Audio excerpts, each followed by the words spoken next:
Hi everyone, and welcome to the Intro to Quality Management mini lecture. In this one, I will be introducing you to quality. What is quality? Then I'll be talking about the impact of both positive and bad quality.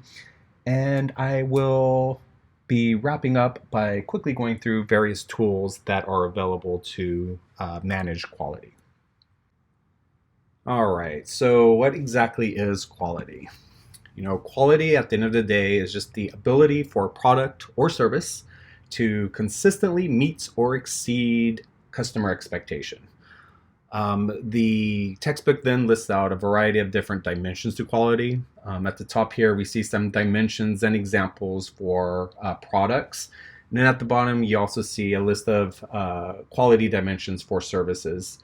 As students and as those of you who are probably, once you graduate, you're going to be starting a new career. I really advise you to take a look at some of the services dimensions of qualities here, because a lot of times we can actually look at ourselves as a service oriented company where, being able to demonstrate your reliability, responsiveness, setting high expectation on a consistent basis can really help you stand out from others within a specific field. One key point that I do want to call out here is that it is absolutely impossible to provide 100% quality 100% of the time. And in fact, if we were to chart this out with quality on the vertical axis and financial investments and or level of effort on the horizontal axis, you will see that there is a certain point where each additional unit of finances or level of effort will actually not increase the level of quality and will eventually degrade the quality. All right, moving right along, let's talk about the impact of quality starting with good quality items and or products and services, which I think is pretty much common sense. To list a few, when you have a quality item or service, we would expect to see an increase in market share, an increase in customer loyalty, and also the increased opportunity for you to be able to charge a premium price for your service and or product. On the other hand, the impact of a bad quality item is actually much more devastating. Before I go into the details, I was recently reading how for the large banks, a very highly competitive industry, on average, it costs each bank about $1,500 to $2,000 to acquire each new customer, and so that's quite an investment, which would be lost if a customer is not happy with the level of service that they get from a bank. So quality is a very important factor for retaining customers and a important factor that can severely impact the bottom line of any company.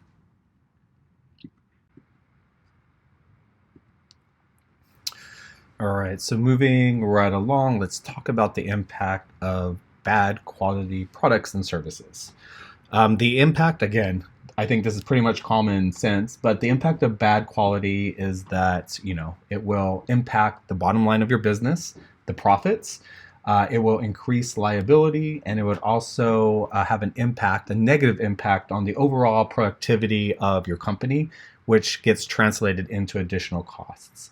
So summarizing all this into one line, bad quality will decrease revenue and increase costs. And there are a variety of costs that are associated with bad quality that you should be aware of. Hint, hint. So first of all, there is a group of costs that are known as appraisal costs.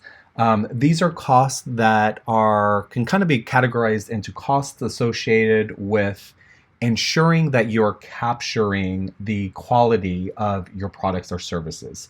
And so this includes activities such as inspection costs, testing, and auditing of the process. Secondly, there are preventative costs or prevention costs. These costs are associated with, say, training your employees to ensure that you are producing quality items, adding additional processes and controls to ensure that you have quality products coming out.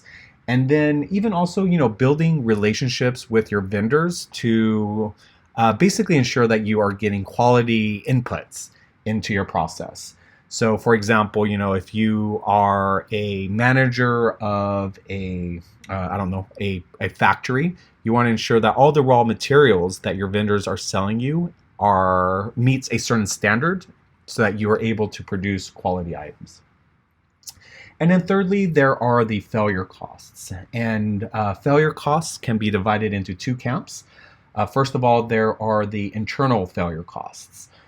These costs are associated with loss of productivity.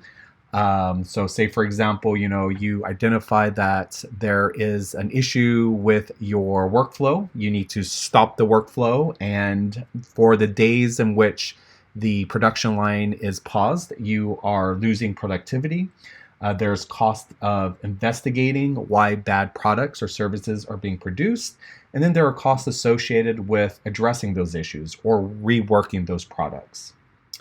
Secondly, there are external failure costs.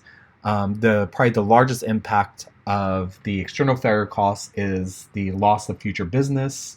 Also, the refunding of products, and probably the most expensive being potential litigation for producing bad products. And when we're looking at these various costs, we see that the appraisal cost is probably the least expensive or least costly of the three categories of costs. Preventative cost is the second, and then the failure, particularly the external failure, is the most expensive costs out of all. And so it really does make sense to invest into the preventative measures so that you're ensuring that you at least have some standard of quality of your products and services to avoid having those failure costs associated with actually selling bad finished products. All right, so that wraps up our intro to quality management mini lecture. I will post my second mini lecture on quality management that will focus in on the variety of tools that could be used to manage quality. And then we will wrap up this week's mini lectures by focusing in on the quality control portion of the curriculum.